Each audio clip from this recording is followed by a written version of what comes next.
Bonjour à tous.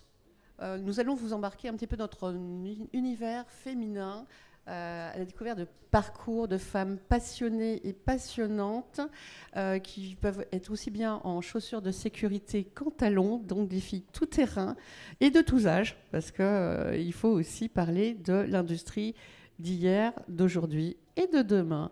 On va commencer déjà par faire un petit tour de table, se présenter. Après, s'il y a des questions, on vous attend aussi après, parce que c'est un tour de table pour vous inspirer et arriver à vous faire susciter des questions sur les parcours. Moi, je choisis l'industrie, c'est pourquoi. Est-ce que l'industrie me donne envie? Est-ce que j'ai envie justement de partager un parcours ou simplement un dialogue?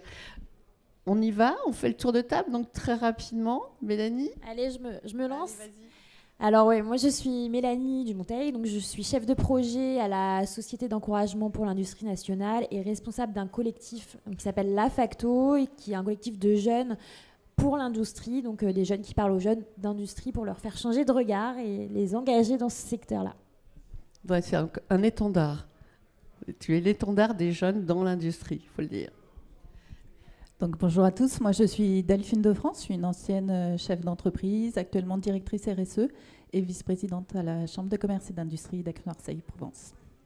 Merci. Fabienne? Oui.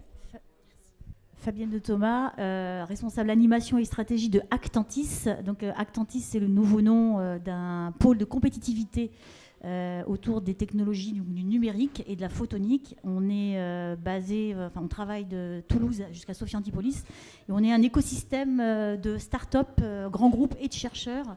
Très scientifique. Très scientifique, très tech, très amont, et qui innovent, qui développent de la R&D, qui développent des technologies pour les industriels qui sont ici. Voilà. Christine? Bonjour à tous, Christine Pensier, je suis dirigeante du cabinet de conseil Cap Perform. J'accompagne les dirigeants essentiellement dans l'industrie à devenir les pilotes de leur entreprise et à avoir des entreprises rentables et pérennes. Et puis votre chef d'orchestre pour aujourd'hui, Carole Denis, je suis responsable relations publiques institutionnelles pour le groupe Chimirec. Et on fait de la collecte, gestion et valorisation de déchets depuis 1958. Et on va parler maintenant de vos parcours. Qu'est-ce qui vous a amené dans l'industrie? Est-ce que c'était une vision claire? Est-ce que c'était tout d'un coup une porte qui s'est ouverte ou un accident de la vie? Alors, moi personnellement, dans ma vie salariée, j'ai été plutôt dans des métiers de service, mais très processés et voire quasi industriels. Et quand j'ai voulu basculer dans l'industrie sur des postes salariés, on m'a toujours répondu... Vous n'avez travaillé que dans le service, donc vous ne pouvez pas faire du RH dans l'industrie. Voilà. J'ai fini par me mettre à mon compte et j'ai créé le job de mes rêves. Voilà, c'est la créatrice de job de rêve. Aujourd'hui, j'ai principalement des clients dans l'industrie. Alors, c'est pas des accidents, j'ai aussi des clients dans l'hôtellerie, restauration, etc. C'est très polyvalent dans ce que je fais. Mais l'industrie a de vrais besoins en termes de compétitivité. Et je crois que c'est là que j'exerce le plus mon domaine d'excellence, accompagner ces entreprises à devenir elles-mêmes excellentes, voilà, et compétitives. Donc la question c'était qu'est-ce qui nous a amenés dans l'industrie? Oui, voilà. Est-ce que tu as une vision très claire dès le début ou tout d'un coup, qu'est-ce qui s'est passé? Non, moi je suis ingénieure électronique de formation. J'ai commencé dans ce qu'on appelait à l'époque une SS2I, donc une ESN aujourd'hui, pour des industriels, mais c'était du service. Et puis les raisons personnelles m'ont amené à chercher un job en Italie. Enfin, j'ai rencontré en fait un Italien et je suis allée en Italie, mais je ne parlais pas un mot. Et j'ai cherché du boulot, et à l'époque il n'y avait pas Internet. J'ai trouvé une annonce dans El Corriere della Sera. C'est quand même une des premières femmes ingénieures, je pense. Tu étais quand même assez seule dans ton domaine. Non, dans ton domaine. Oui, on était peut-être, je sais pas, quand même, on était quand même 20%, peut-être entre 15 et 20% quand même de la promo filles à l'INSA, c'était mon école, quand même. Hein. En tout cas, on ne se sentait pas si isolé que ça, je veux dire. On était, voilà. Et après, c'est vrai que j'ai par contre travaillé, j'ai eu une opportunité chez un industriel italien. Il y a des grandes filières industrielles et des familles qui gèrent des grandes industries, petites et grandes industries en Italie. Et là, effectivement, j'étais les mains dedans avec une usine de production. Et c'est vrai que ils ne connaissaient pas très bien les diplômes, le diplôme que j'avais, mais ils vous laissent faire ce que vous faites bien en Italie. Donc ça, c'était super. Donc je me suis découvert en fait une passion finalement. Tu t'es découverte une passion sur le, on va dire un peu sur le tas. Tu pars d'une base et puis tu es curieuse et puis tu dis bah tiens ok on y va. J'ai profité aussi de la dérégulation du marché des télécoms à l'époque, c'était fin des années 90, où là c'est vrai comme j'avais une formation télécom, tout était à faire. Hein, donc, on a la chance justement d'avoir une pionnière des télécommunications. Non mais franchement c'est remarquable aussi. Allez vas-y Delphine, et toi c'est arrivé comment? Donc moi, je suis ingénieure environnement de formation. Donc c'est quelque chose que j'ai choisi comme filière, puisque j'avais découvert ces métiers au Canada. Et ce n'était pas encore très développé en France. Il n'y avait que 2-3 écoles quand j'ai fait mes études. Et après, j'aurais pu travailler en collectivité, dans le traitement des eaux, des choses comme ça. Mais j'ai fait beaucoup de chantiers. J'ai fait de la maîtrise d'œuvre chantier et j'ai adoré ça.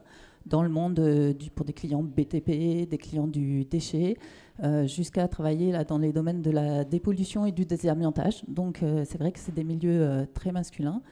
Mais en fait, moi j'adore être sur le terrain, mettre les chaussures de sécurité, justement. On ne croirait pas comme ça. Ça, c'est passionnant. Voilà. Et oui. Ouais, on croirait pas. La majeure partie de... Voilà, moi je mets aussi des chaussures de sécurité. Et dans la même journée, je peux aussi me retrouver en talons. Tout dépend de ce qu'il y a à faire. C'est ça. Après, on a toujours les petites réflexions. Je vous laisse remettre vos talons quand on sort du chantier. Donc ça fait toujours plaisir, mais voilà. Et alors moi, j'ai fait des études de design à la base, donc un bachelor classique de design. Et après, je me suis lancée dans le marketing, dans la communication. Donc autant vous dire que je connaissais pas vraiment l'industrie. J'étais un peu comme peut-être beaucoup d'entre vous.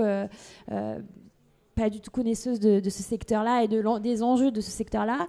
Et en fait, dans mes études, donc, j'ai fait une alternance et grâce à une copine qui connaissait aussi un peu mon profil, qui pensait que il fallait absolument que je découvre l'entreprise dans laquelle je suis maintenant, m'a fait rencontrer le président Olivier Mousson qui m'a prise en alternance, et c'est là où j'ai vraiment découvert plein de personnes passionnantes, et là où j'ai vraiment compris, fait des liens entre toutes ces personnes, tous les secteurs, tous les métiers, et que en fait, je me suis prise de passion pour ces enjeux-là, et que je continue en tout cas. Et puis moi, j'ai plaisir justement, je te connais depuis quelques temps déjà, et je te vois découvrir toi-même l'industrie avec toutes ses facettes.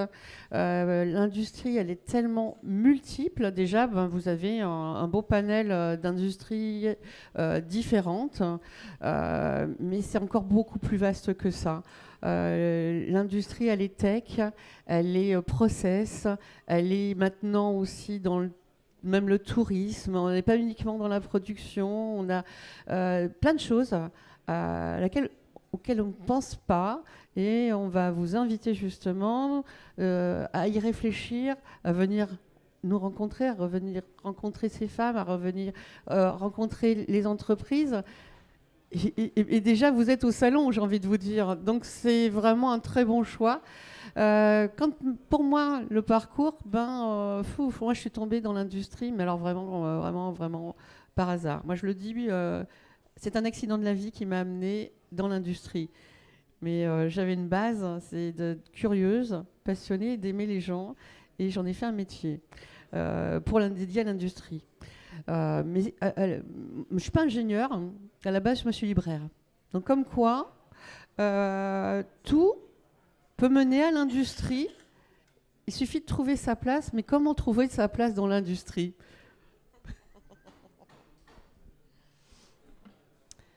Alors, j'ai pas vraiment eu à trouver ma place dans l'industrie en étant à mon compte. Par contre, j'avais eu à trouver ma place dans des métiers très masculins, dans les métiers de service auparavant.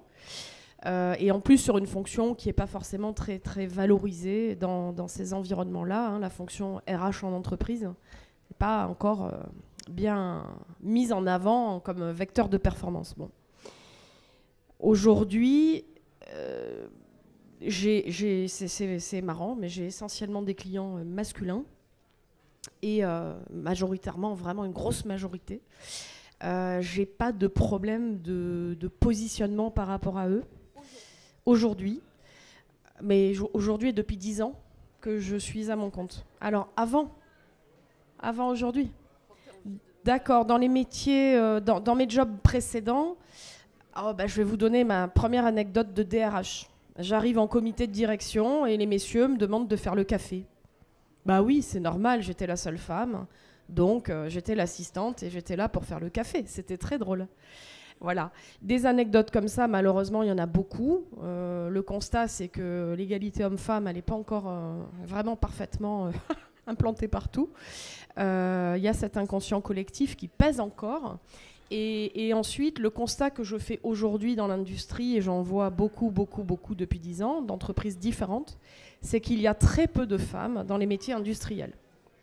Donc dans les industries, on trouve des femmes, mais comme un peu dans la logistique, mais dans les métiers administratifs.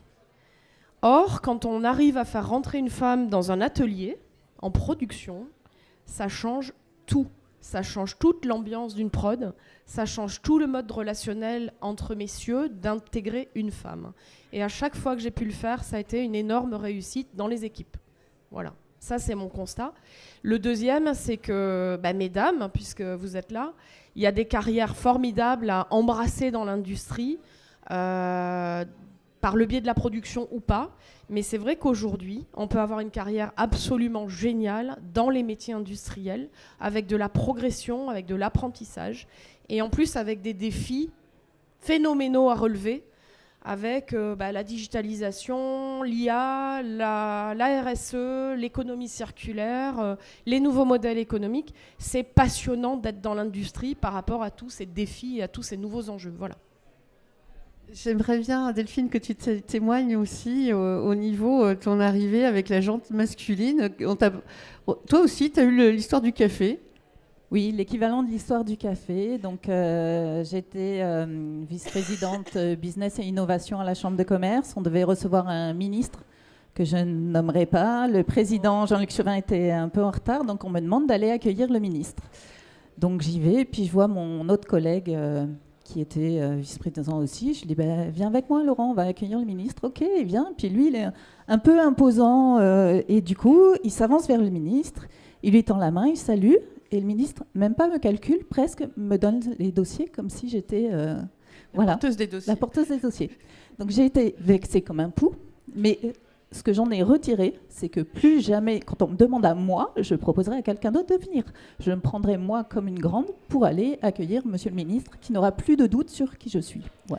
Il y a une autre anecdote que j'aimerais aussi que tu racontes. C'est, Delphine, elle arrive, premier job, où ? En Corse. Donc j'avais 22 ans. J'arrive en Corse en n'étant pas corse, en faisant de l'environnement petite blonde. Et donc, je dois expliquer à des agriculteurs pourquoi j'arrive. Et donc, je me retrouve devant 20 agriculteurs corses, directeurs de coopératives, très accueillants. Sans parole. Hein. Sans parole, pas une parole. Et je leur déroule pendant 1 heure que j'étais environnementaliste, que j'allais les aider à se mettre aux normes, etc. Se mettre aux normes, voilà. Pour des Corses et agriculteurs. Et ça a été très long. Parce que je n'ai pas eu un mot pendant toute cette réunion.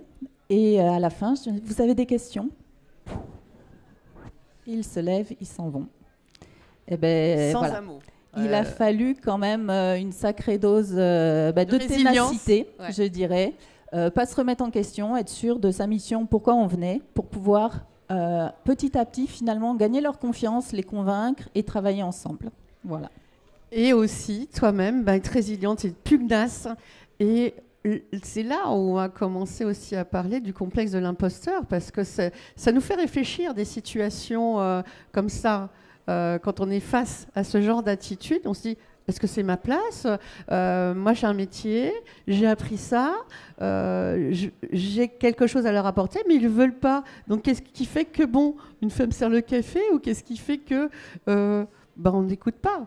Donc, c'est là où nous, on va commencer à monter en charge mentale et à se dire, est-ce que j'ai ma place ? Alors moi, dans mon job de communicante, marketing, etc., j'ai eu peut-être moins affaire à des situations comme vous. Cocasse par le passé. Un peu cocasse et un peu désagréable. Mais par contre, je rencontre beaucoup de monde en me déplaçant sur des salons comme les CPM. Et on voit quand même des fois par la jeunesse, par le fait peut-être ou pas, mais souvent, je pense que je suis une femme, d'être moins peut-être écoutée. Mais en fait, moi, ça m'a donné envie de me challenger, en fait, de leur prouver que je savais ce que je disais, que j'allais aller où je voulais aller, et ça marche quand on se fait confiance. Tu tiens ton cap. Exactement. Et voilà, je sais que tout le monde n'a pas ce caractère-là, tout le monde, il y a parfois des timides, parfois, voilà. Mais en tout cas, il faut avoir confiance en soi, confiance en ce qu'on dit, peu importe son caractère, et d'y aller. Fabienne, tu veux témoigner? On t'a pas entendu beaucoup. J'ai été confrontée aussi un peu plus jeune, quand j'ai justement, après l'Italie, je suis allée en Belgique, en Flandre, à Anvers. Et là, c'est vrai que j'étais confrontée au double choc. J'étais une femme, donc chez une filiale de Alcatel, qui fabriquait des équipements pour les fabricants de satellites. Et là, j'avais la double peine, entre guillemets. J'étais française, et pour les Flamands, et j'étais une femme. Oui, c'est-à-dire que je connais bien la problématique belge, puisque je suis d'origine flamande à la base. Okay. Et donc là, déjà, tu n'es pas française. Tu es considérée comme wallonne. Oui, et donc là, il y a déjà un point, voilà. Tu es femme et tu parles français, quoi. Voilà, c'est ça. Donc on me regarde, j'ai pas été super bien accueillie, mais en fait, c'est un peu ce que disaient Delphine et puis Mélanie, c'est vrai, ou même toi, Carole. Quand tu t'intéresses finalement à ce qu'ils font, à leurs problématiques, et tu t'intéresses encore une fois à l'humain.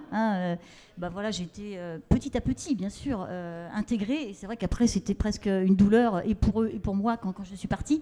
Mais c'était une expérience très enrichissante. Pareil pour les Corses de Delphine. Oui. Mais ce que je voulais dire aussi, c'est que chacun a sa façon de lutter un peu contre ça. Mais il y a souvent, plus pour les femmes, on a tendance à surcompenser techniquement. C'est-à-dire que moi, j'étais déjà ingénieure environnement. Néanmoins, sur chantier, je me sentais un peu challengée. J'ai repris des études en cours du soir en génie civil. J'ai passé un bac+4 en génie civil pour pouvoir avoir l'impression de pouvoir répondre. Et puis ensuite, j'ai été chef d'entreprise.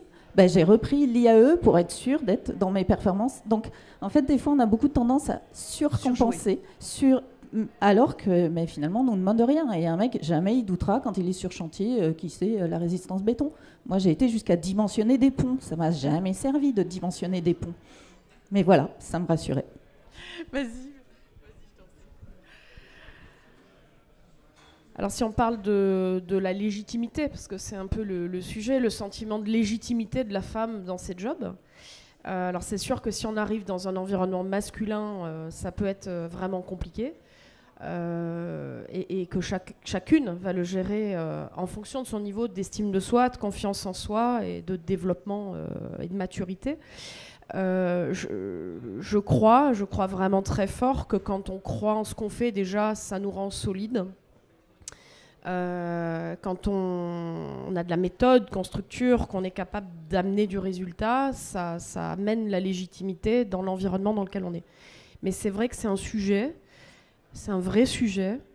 Cela dit, vous voyez, par exemple, j'accompagne aussi beaucoup de managers, et les managers hommes ont également des problèmes de légitimité, donc, mais sur des postes de manager.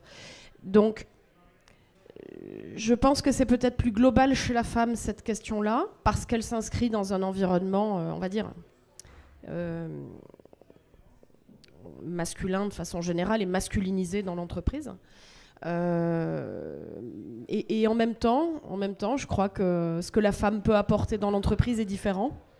Et d'ailleurs, les études montrent qu'effectivement, il y a des problèmes de légitimité chez les femmes, mais les femmes chefs d'entreprise réussissent beaucoup mieux, ont des entreprises beaucoup plus performantes que celles des hommes. Il y a eu une étude nationale vraiment très sérieuse, où ils ont pris un nombre d'entreprises dirigées par des femmes et dirigées par des hommes. Ils ont comparé effectivement la croissance, la performance, je dirais, de l'entreprise, etc. Et ça, c'est sûr, ça a été prouvé. Je crois que c'est sorti en février de cette année. Les entreprises dirigées par des femmes étaient au moins aussi performantes que celles dirigées par des hommes. Donc c'est vrai que cette loi, il y a une loi là, qui impose, entre guillemets, un certain nombre de femmes, voilà, un quota dans les COMEX, dans les métiers de direction. Et c'est vrai que cette loi, elle était à l'origine de cette étude, et c'est vrai que les résultats sont là. Donc, Alors après, justement, on va arriver à quelle est votre plus belle réussite ? Professionnelle ou personnelle, Bah, je pense que ma plus belle réussite, c'est vraiment le fait qu'à mon âge, donc j'ai 29 ans, je gère le collectif La Facto, donc c'est des jeunes, des bénévoles, qui soient étudiants, qui soient jeunes actifs. Et voilà, c'est pas évident tous les jours parce que voilà, ils ont une vie, voilà, ils savent pas forcément des fois où est-ce qu'ils veulent aller, ils sont en recherche d'emploi, etc. Donc il faut jongler avec vraiment l'agenda, les besoins, la vie perso aussi. Et c'est challengeant, c'est ce que j'adore. Et au début, je faisais pas la maline quand on m'a dit tu vas t'en occuper, c'est toi qui vas déployer, qui va aller chercher les nouveaux jeunes, qui va déployer. Et finalement, je me suis fait confiance. Petit à petit, j'ai aussi grandi. C'est un peu là justement où le complexe de l'imposteur s'efface. C'est quand tu as cette fameuse réussite. Bon, voilà. Donc oui, effectivement, il faut se faire confiance à se connaître pour moi. Et si on est un peu perdu, ce qui arrive, aller dans des événements comme ici, où vous avez une multitude de personnes, de femmes intéressantes, qui ont plein de choses à dire, qui ont envie d'accompagner les jeunes femmes, et ensuite progresser. On ne peut pas être parfait tout de suite. C'est l'expérience qui vient. Allez, la plus belle réussite de Delphine. Une, parce que tu en as tellement.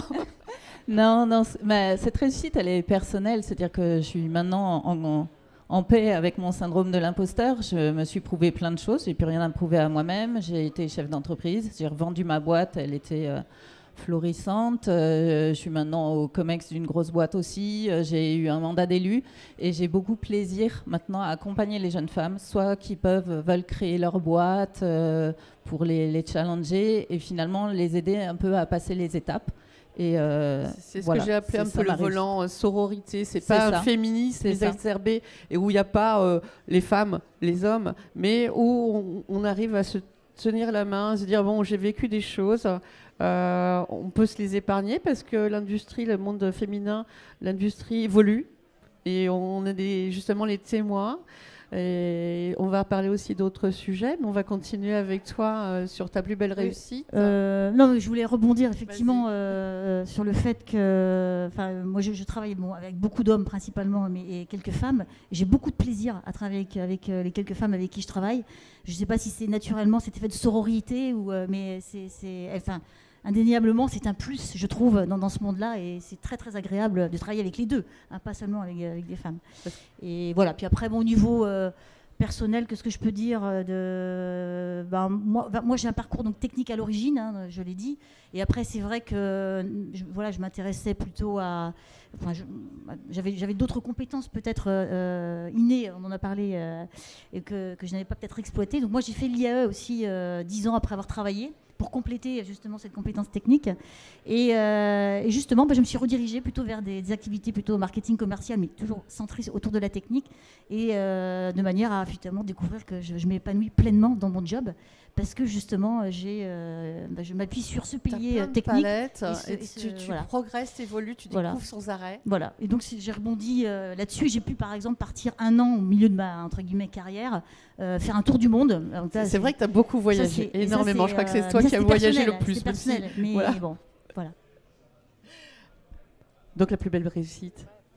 Alors, je crois, moi, ce dont je suis le plus fière, c'est quand j'arrive à amener des dirigeants à vraiment structurer leur entreprise, à avoir du temps, de l'argent. Parce que l'argent, c'est pas un but en soi, mais c'est quand même utile pour l'économie, pour réinvestir, pour développer, pour continuer de faire avancer son entreprise. J'ai quelques exemples de très belles réussites et de dirigeants qui disent aujourd'hui je suis devenu pilote de ma boîte et j'ai une vie beaucoup plus cool. Ma boîte, elle tourne bien, elle est valorisée, je peux éventuellement la vendre à un meilleur prix. Et donc, la pérennité est assurée. Et moi, c'est mon objectif, c'est qu'il y ait de la richesse dans nos territoires. Et donc, quand ça se produit et que c'est pérenne, dans un modèle qui est vertueux pour la planète sur laquelle on vit, évidemment, j'en suis très fière. Alors, comme on a dit aussi qu'on ne se cachait rien, donc on a parlé du syndrome de l'imposture, des plus belles réussites, des défis, du parcours. Et dans le parcours, des fois, il y arrive des enfants. Et on ne vit pas forcément maintenant la maternité, qu'il y a quelques années, c'était beaucoup plus compliqué. Est-ce que vous voulez quelques petits témoignages dessus? Alors, moi, je n'ai pas d'enfants. Voilà. Mais je m'étais toujours dit, je vais faire mes enfants avant de me mettre à mon compte. Parce qu'en se mettant à son compte, faire des enfants, ça peut être quand même très compliqué. Pas de congé maternité, etc. Bref. Et dans ma casquette de DRH, évidemment, et malheureusement encore aujourd'hui, j'ai très souvent des réticences sur les recrutements.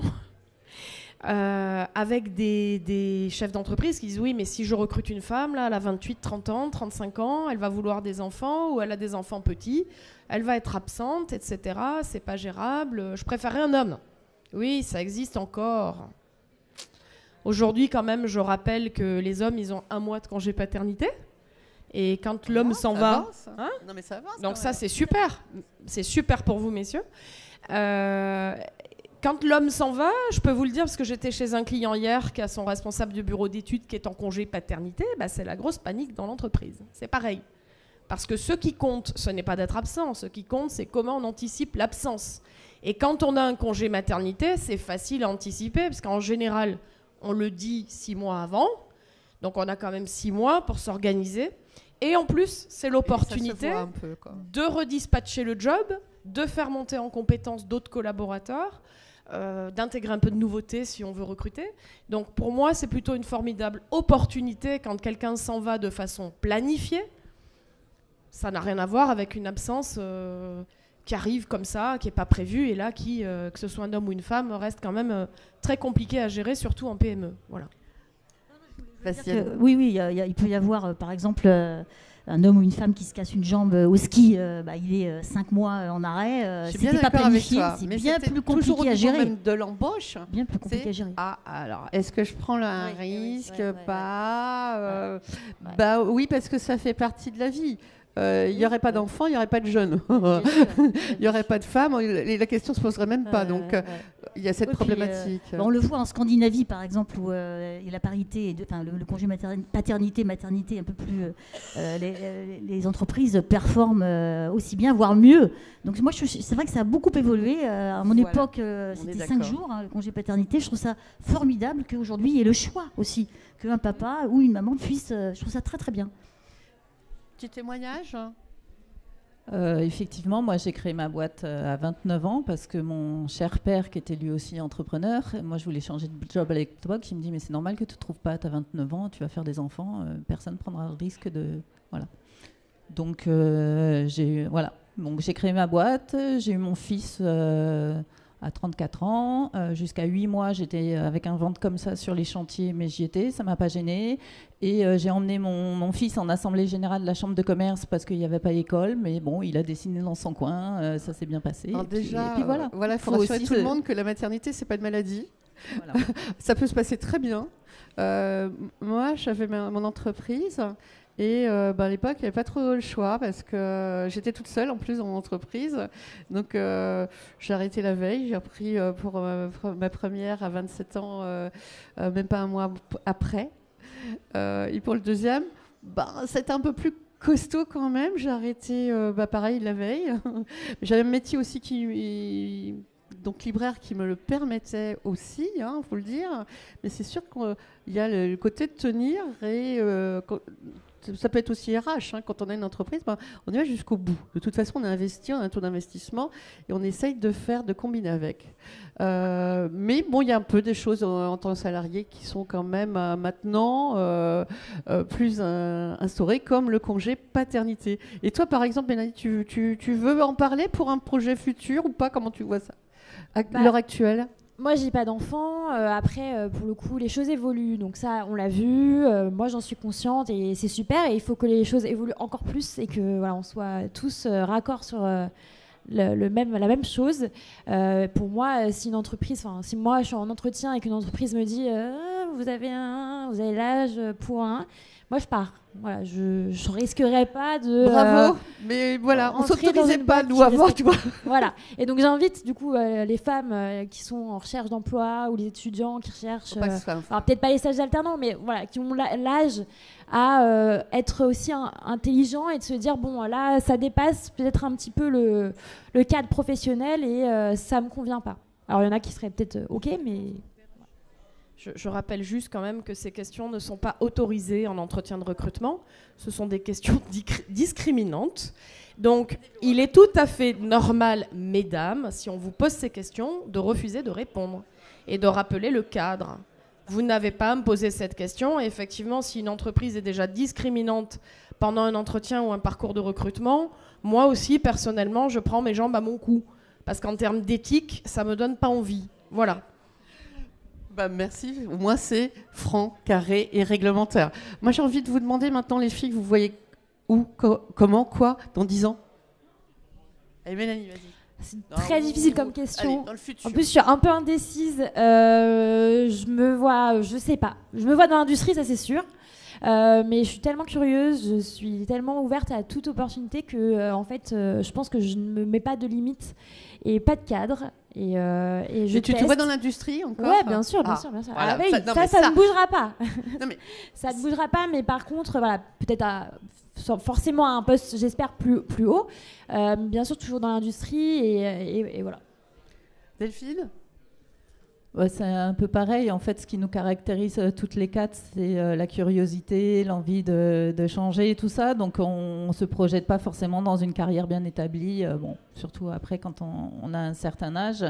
Mais ce qui va continuer à nous animer, c'est la passion. Moi, si je ne suis pas passionnée et si je m'ennuie, je m'en vais, je vais faire autre chose. Et aussi, ce qui nous caractérise, c'est qu'on n'a pas peur de faire autre chose. Exactement. Vous avez quand même affaire à des femmes, on va dire qu'on appelle des femmes un peu power, girl power, femmes puissantes. On sait un peu où on va parce qu'on a notre parcours aussi. On a dépassé plein de choses, complexe de l'imposteur, etc. Et on sait qu'on a gagné notre place, qu'on est bien dans notre place et qu'on a envie de faire. On est animé, on est motivé par plein de choses.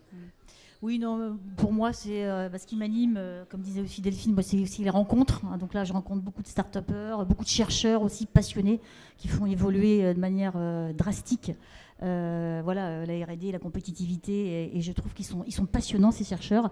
Il faut savoir leur parler, par contre, et les écouter. Et donc voilà, c'est d'autres rencontres internationales. C'est ce qui m'anime aujourd'hui. Alors professionnellement, moi dans 10 ans, je ne sais pas où je serai, mais j'espère que j'aurai toujours la variété, la possibilité d'apprendre, de me développer, de rester curieuse, etc. En revanche, je sais que je serai encore plus engagée dans la vie économique. J'aimerais, c'est peut-être une utopie, mais ça fait avancer. Il faut rêver. J'aimerais vraiment que les femmes chefs d'entreprise soient représentées dans la vie économique à hauteur de la proportion de chefs d'entreprise femmes qu'il y a.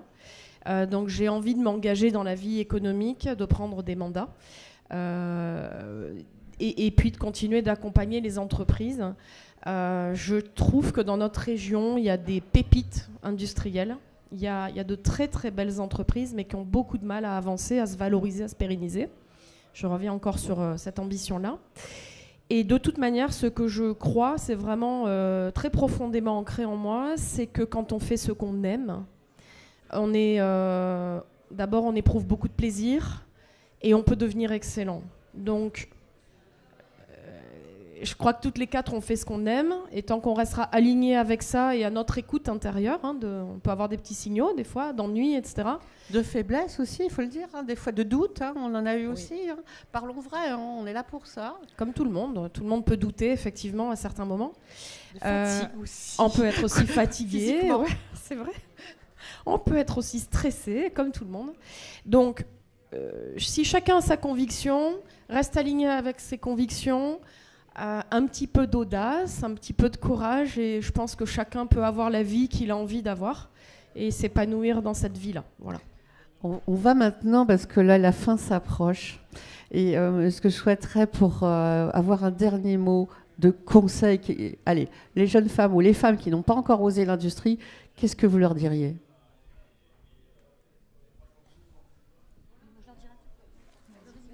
Maintenant, tout le monde. Je leur dirais, ce que j'ai un peu dit tout à l'heure, c'est d'oser, d'aller. C'est normal d'être perdu des fois, c'est normal de pas savoir trop où aller, mais il faut se bouger et aller dans des événements, aller à la rencontre de personnes pour en fait arriver à se connaître, dire ça, je pense pas que ce sera fait pour moi. Ah, ça par contre ça me parle. Ça par contre j'ai envie d'aller un peu plus creuser, un peu plus voir quel métier ça amène, etc. Et c'est là où après on se connaît, c'est là après où on sait quelle carrière on veut épouser et où on construit sa carrière. Voilà.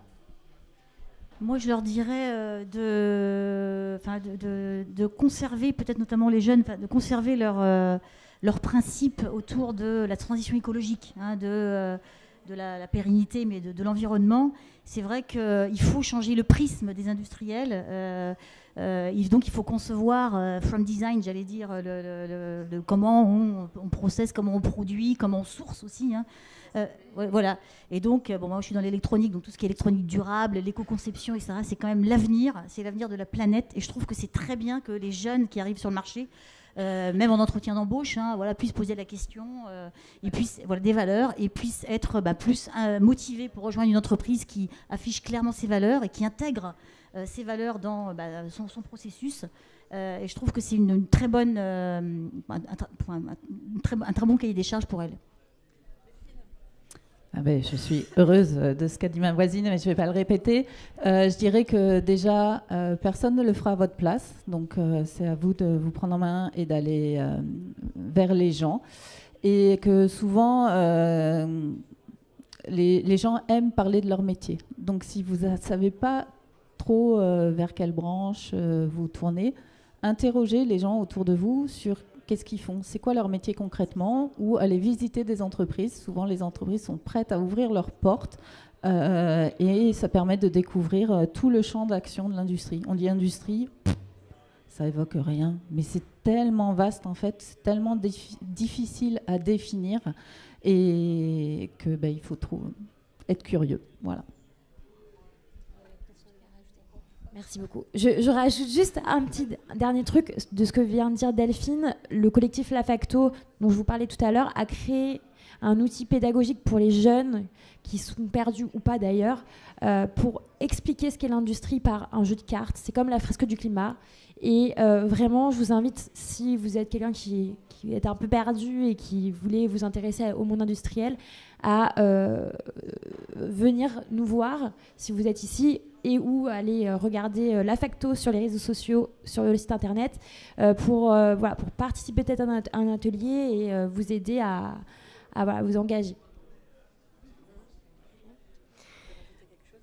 Moi, je vous dis, mesdames, mais à tous, en fait, osez être vous-même. Vous savez que les autres places, elles sont déjà occupées. Donc, prenez la vôtre. On ne va pas vous la donner, donc prenez-la. Restez alignés, soyez à l'écoute de vous-même. Osez, soyez passionnés, curieuses. Les portes sont ouvertes. Par contre, effectivement, on ne vous attend pas. On ne va pas aller vous chercher. Donc, venez vers... Et merci. Si vous avez des questions supplémentaires, on se tient à votre disposition. Et merci de votre écoute.